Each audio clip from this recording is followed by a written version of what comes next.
Assalamualaikum warahmatullahi wabarakatuh. Kami dari kelompok 4 akan menjelaskan tentang alat-alat untuk mengukur anasir cuaca dan iklim. Pengukuran cuaca dan iklim penting kaitannya dengan keberhasilan dalam pertanian, karena pertanian tidak bisa terlepas dari unsur cuaca dan iklim. Hal ini membuat kita sangat perlu untuk mengetahui teknik dan mengenal alat-alat pengamatan cuaca yang berada di stasiun meteorologi pertanian. Alat pertama yang digunakan yaitu untuk mengukur curah hujan. Curah hujan dapat kita ukur dengan menggunakan ombrometer tipe observatorium dan ombograf. Di sini saya akan menjelaskan tentang ombrometer tipe observatorium. Ombrometer tipe observatorium merupakan alat yang digunakan untuk mengukur curah hujan yang jatuh ke permukaan secara horizontal. Bagian-bagian dari alat-alat ini yaitu ada A. Mulut penakar, B. Corong sempit, C. Tabung penampung dengan kapasitas 300-500 mm, dan yang terakhir adalah kran. Prinsip kerja alat ini yaitu sebagai penampungan curah hujan. Cara kerjanya, air hujan masuk ke mulut penakar, kemudian menuju ke corong dan ditampung ke dalam tabung penampung air hujan. Air hujan yang ditampung lalu dimasukkan ke dalam gelas penakar lalu diukur.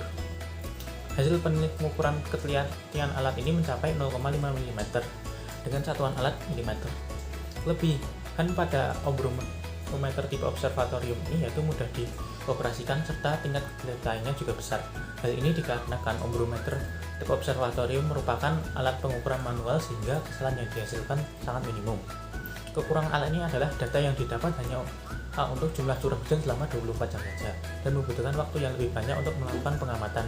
Hal ini dikarenakan alatnya yang masih manual sehingga memerlukan waktu yang banyak untuk mengukur. Alat yang kedua ada yang dinamakan dengan ombograf yang terdiri dari mulut, penangkar, corong sempit, tabung penampung satu, penampung utama, saluran pembuangan air, silinder, pelampung, dan pena penara. Prinsip alat ini yaitu sebagai penampungan. Adapun beberapa prinsip dasar yang digunakan ombograf antara lain, yang pertama ada prinsip timbangan, di mana pencatatan didasarkan atas pengukuran berat air yang tertampung secara kumulatif pada suatu timbangan pegas. Dan yang kedua ada prinsip pelampung, di mana pencatatan tinggi air secara kumulatif dilakukan dengan pena pencatat yang dihubungkan dengan pelampung di dalam tabung penampung. Dan yang terakhir ada prinsip bejana berjungkat yang didasarkan pencatatan pada roda gigi yang diakibatkan oleh berjungkatnya bejana penampung ke kanan atau ke kiri apabila telah tercapai volume penampungan tertentu. Alat pengukur curah hujan ini memiliki satuan alat dan satuan ukuran yang sama yaitu milimeter. Ombograf dapat mengukur curah hujan secara otomatis. Penempatan alat ini hanya berada pada ketinggian 40 meter saja, sehingga tidak memerlukan alat khusus untuk menjangkau ketinggian tersebut. Akan tetapi, kekurangannya yaitu ketelitian yang lebih rendah dibandingkan dengan alat ombrometer. Berikutnya merupakan alat yang digunakan untuk mengukur intensitas sinar matahari. Nah, alat yang digunakan merupakan aktinograf kilogram. Di dalam aktinograf kilogram ini terdapat beberapa bagian. Yang pertama ialah logam-logam yang berwarna putih, lempeng logam yang berwarna hitam, lalu ada lembar kaca refleks, ada penara grafik, dan kelenjar silinder grafik. Nah, alat ini menggunakan prinsip perbedaan muai antara logam putih dan logam hitam. Logam putih cenderung akan memantulkan cahaya matahari yang sampai di permukaan, sedangkan logam hitam cenderung akan terangnya, sehingga akan terjadi perbedaan muai yang akan ditangkap oleh sensor sebagai intensitas cahaya matahari. Satuan dari alat ini ialah cm kuadrat dengan satuan ukur kalor per cm kuadrat per hari. Aktinograf kilogram ini cocok sekali untuk pencatatan rutin. Dia memiliki kelebihan yakni murah, dapat dibawa kemana-mana, dan pencatatan otomatis akan langsung tercatat pada kertas grafik. Akan tetapi, setiap alat tentunya memiliki kekurangan. Kekurangan yang pertama ialah alat ini perlu dikalibrasi dengan waktu 6 bulan sekali menggunakan piranometer. Yang kedua, dalam penghitungannya akan terjadi kelambatan sekitar 5 menit dengan tingkat kesalahan 10 hingga 15%. Selain itu, alat ini juga hanya mendeteksi gelombang pendek sehingga radiasi gelombang panjang tidak terdeteksi menggunakan alat ini. Selanjutnya, yaitu alat yang digunakan untuk mengukur panjang penyinaran matahari. Alat yang dapat digunakan untuk mengukur panjang penyinaran matahari yaitu solarimeter tipe Campbell Stokes dan tipe Jordan. Yang akan kita bahas pertama yaitu solarimeter tipe Campbell Stokes, di mana alat ini memiliki beberapa bagian yaitu Yang pertama, ada lensa bola dengan jari-jari 7,3 cm.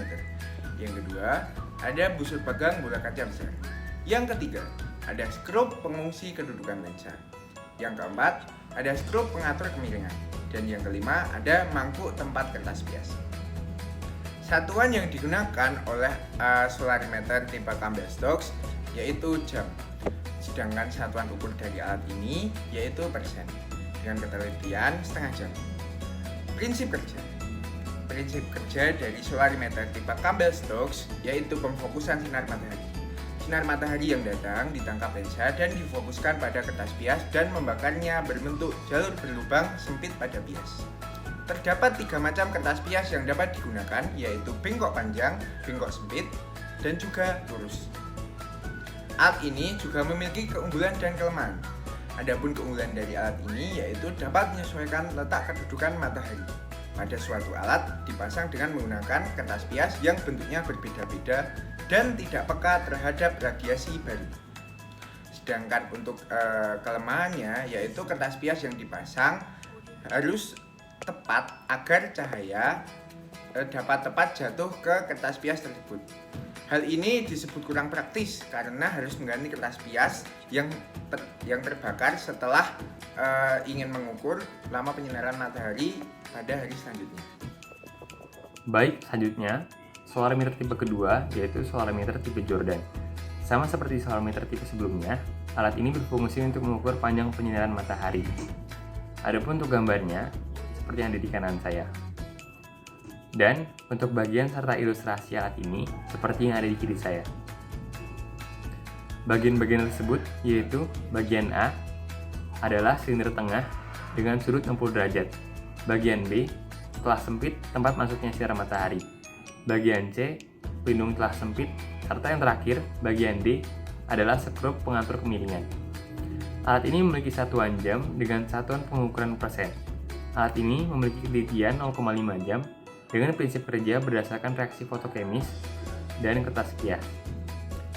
Untuk cara kerja alat ini, yaitu berkas sinar yang masuk akan bereaksi dengan kalium ferrosianida atau ferroaluminium sitrat yang sebelumnya telah dioleskan pada kertas bias. Selanjutnya, garam ferro ini akan teroksidasi dan membentuk noda apabila kertas bias tersebut dicuci dengan aqueous. Panjang noda tersebut yang diukur akan menghasilkan panjang penyinaran aktual. Alat ini memiliki beberapa kelebihan, yaitu langsung dapat diketahui besarannya dan dapat diatur pengatur kemiringannya berdasarkan letak pengamatan dan arah datangnya sinar matahari.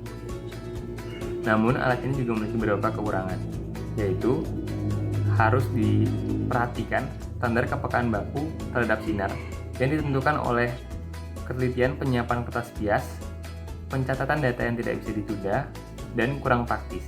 Oke, selanjutnya alat yang dapat digunakan untuk mengukur suhu udara dan suhu tanah.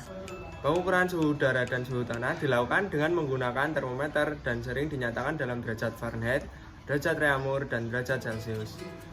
Bekerjanya termometer antara lain didasarkan prinsip pemuaian zat cair pada pipa kaca kapiler, deformasi pemuaian zat cair pada tabung logam, dan perubahan tekanan dan isi gas. Salah satu termometer yang dapat digunakan untuk mengukur suhu tanah yaitu termometer pada permukaan tanah. Adapun termometer ini terdapat beberapa bagian, yaitu yang pertama termometer zat cair, yang kedua reservoir, yang ketiga statif kaki 3, yang keempat tabung pelindung reservoir yang berventilasi. Prinsip kerjanya yaitu mengurai ruang zat cair, di mana alat ini memiliki keunggulan antara lain penggunaan alat yang sederhana dan dengan adanya statif kaki 3 mempermudah pembacaan termometer. Sedangkan kekurangannya yaitu hanya bisa mengukur suhu di permukaan tanah dan ketika melakukan pengamatan harus menunggu alat tersebut stabil terlebih dahulu. Satuan ukur pada alat tersebut adalah derajat Celcius. Ketelitiannya yaitu 0,5 derajat Celcius. Sekian. Selanjutnya kita akan membahas mengenai alat untuk mengukur kelembapan nisbi udara, di mana kita menggunakan psikometer tipe sangkar. Alat ini diletakkan dalam sangkar cuaca dan dilengkapi dengan termometer bola basah dan termometer bola kering. Adapun cara pembacaannya, kita membaca termometer bola basah terlebih dahulu atau TBB, selanjutnya kita membaca termometer bola kering atau TBK-nya. Alat ini digunakan untuk mengukur kecepatan angin sekitar 3-5 meter per detik, di mana kita mengukur pada saat pukul 7, 13, 14, dan pukul 6 sore. Adapun alat ini memiliki bagian-bagian yaitu sebagai berikut: A. Statif, B. PBB, C. PBK, D. Kain kasa dibasahi, dan terakhir bejana tempat air. Selanjutnya, prinsip kerja alat ini berdasarkan hukum termodinamika, di mana satuan alat ini yaitu derajat Celcius, sedangkan satuan ukurnya berupa persen. Selain itu, alat ini memiliki ketelitian 0,5 derajat Celcius. Alat ini memiliki beberapa keunggulan. Yang pertama, alat ini ditempatkan di alam terbuka dengan pelindung yang dibuat sedemikian rupa sehingga ada pergerakan angin yang masuk ke dalam alat ini. Kedua, dengan adanya pelindung pada alat ini bertujuan agar penginderanya terhindar dari sinar matahari langsung, tetesan air hujan atau angin yang terlalu kencang. Tetapi di satu sisi alat ini memiliki beberapa kekurangan, yaitu data yang kita peroleh ini masih mentah sehingga diperlukan pengelolaan yang lebih lanjut. Selain itu harus ada pergantian kain kasa dan dianjurkan seminggu sekali. Sebelum dipasang, kain juga harus dicuci terlebih dahulu untuk menghilangkan kotoran, debu, atau lemak. Sebab bila ada kotoran dapat menghambat penyerapan dan penguapan air sehingga penggunaan alat ini kurang efisien. Adapun alat yang dapat digunakan untuk pengukuran uap air yaitu anemometer tipe Coulter. Alat ini berbentuk cup anemometer yang digunakan untuk pengamatan periode harian. Nah, anemometer tipe Coulter terdiri dari beberapa bagian, yaitu yang pertama ada mangkuk anemo, selanjutnya ada pencatan jarak, dan yang ketiga ada tipe penyangga. Kemudian prinsip kerja dari alat ini yaitu dengan sistem mekanik roda gigi yang digerakkan oleh rotor yang berhubungan dengan mangkuk angin. Dengan mengukur banyaknya baling-baling berputar melalui alat mekanik, dapat diketahui kecepatan anginnya. Lalu satuan alat ini yaitu kilometer, sementara satuan ukurnya yaitu kilometer per jam dengan tingkat ketelitian sebesar 1 km. Alat ini juga memiliki kelebihan antara lain dapat menerima arah angin dari manapun. Selanjutnya alat ini dapat dipasang pada ketinggian baik setengah meter, 2 meter maupun 10 meter pada tempat yang terbuka. Dan yang terakhir dapat diketahui kecepatan angin harian. Sedangkan kekurangannya yaitu jika anemometer ini dipasang dengan ketinggian 10 meter di daerah rawan petir dan memiliki ujung-ujung yang runcing, maka alat ini membutuhkan alat penangkal petir bila alat ini dipasang di daerah rawan petir. Dan untuk memperoleh data matang, alat ini harus dilakukan perhitungan terlebih dahulu. Salah satu alat yang digunakan untuk mengukur besarnya penguapan air adalah biji evaporimeter. Biji evaporimeter ini memiliki 3 bagian utama, di mana yang A merupakan tabung kaca untuk mengisi air dengan satuan milimeter. Kemudian bagian B merupakan kawat penjepit yang digunakan untuk meletakkan kertas berpori, dan yang ketiga adalah penggantung. Prinsip kerja dari alat ini adalah memanfaatkan selisih tinggi pengukuran permukaan air. Adapun cara menggunakan alat ini adalah mengisi tabung dengan air dan kemudian digantungkan di dalam ruangan atau sangkar meteor. Untuk pengamatannya sendiri dilakukan sehari sekali, di mana terdapat 2 pengamatan. Untuk pengamatan pertama dilakukan untuk mengetahui tinggi permukaan air di dalam tabung mula-mula, dan untuk pengamatan kedua dilakukan untuk mengetahui perubahan tinggi permukaan air. Nah, kemudian dilakukan pengurangan untuk mengetahui besarnya penguapan. Biji evaporimeter memiliki satuan mililiter, sedangkan untuk satuan ukurnya adalah milimeter dengan ketelitian 0,05 ml. Kelebihan dari biji evaporimeter adalah berupa konstruksinya yang sederhana sehingga ketika dilakukan pengamatan itu mudah dan praktis. Selain itu diketahui pula besarnya penguapan dari penyusutan air di dalam tabung pada waktu berikutnya. Namun di sisi lain alat ini memiliki kekurangan, yaitu ukuran sensor yang terlalu kecil sehingga tidak dapat mewakili keadaan di sekitarnya, dan tidak adanya keberagaman sensor seperti warna dan ukuran yang menyebabkan kesulitan dalam penggunaan data dan hasil atmosfer dari berbagai tipe. Selanjutnya alat yang terakhir yaitu Automatic Weather Station atau AWS. Nah, AWS ini merupakan aplikasi berbasis teknologi sensor untuk membantu petani membaca kondisi cuaca dan tanah. AWS ini memiliki bagian-bagiannya, yaitu bagian A, penangkal petir, B, sensor kecepatan dan arah angin, C, panel surya, D, tempat penyimpanan data, E, alat pengukur hujan, F, ground rod atau stick penghantar sebaran arus listrik dalam tanah, G, sensor kelembapan, H, antena, dan I, sensor radiasi matahari. AWS ini digunakan oleh Fakultas Pertanian Universitas Gadjah Mada yang menggunakan prinsip model memory card. Jadi, data-data cuaca yang terdeteksi oleh sensor alat tersebut terekam dalam suatu memory card secara otomatis. AWS ini memiliki banyak keunggulan, antara lain praktis dan mudah dalam pengambilan data, pengamatan real-time secara kontinu tanpa putus, baik siang maupun malam hari, data lebih akurat dan reliable, penyimpanan data secara otomatis, dan penyimpanan data dapat dilakukan sampai kondisi cuaca yang ekstrim. Namun, dibalik kelebihan-kelebihan tersebut, AWS juga memiliki beberapa kekurangan, yaitu harus dilakukan pemeliharaan rutin, dibutuhkan tenaga teknisi yang handal dalam mengoperasikan, dibutuhkan software agar data cuaca tersebut dapat dibaca, serta harga peralatan dan biaya operasionalnya yang cukup tinggi. Nah, jadi itu tadi informasi mengenai alat-alat yang digunakan dalam ilmu meteorologi dan klimatologi. Semoga informasi tadi dapat bermanfaat dan terima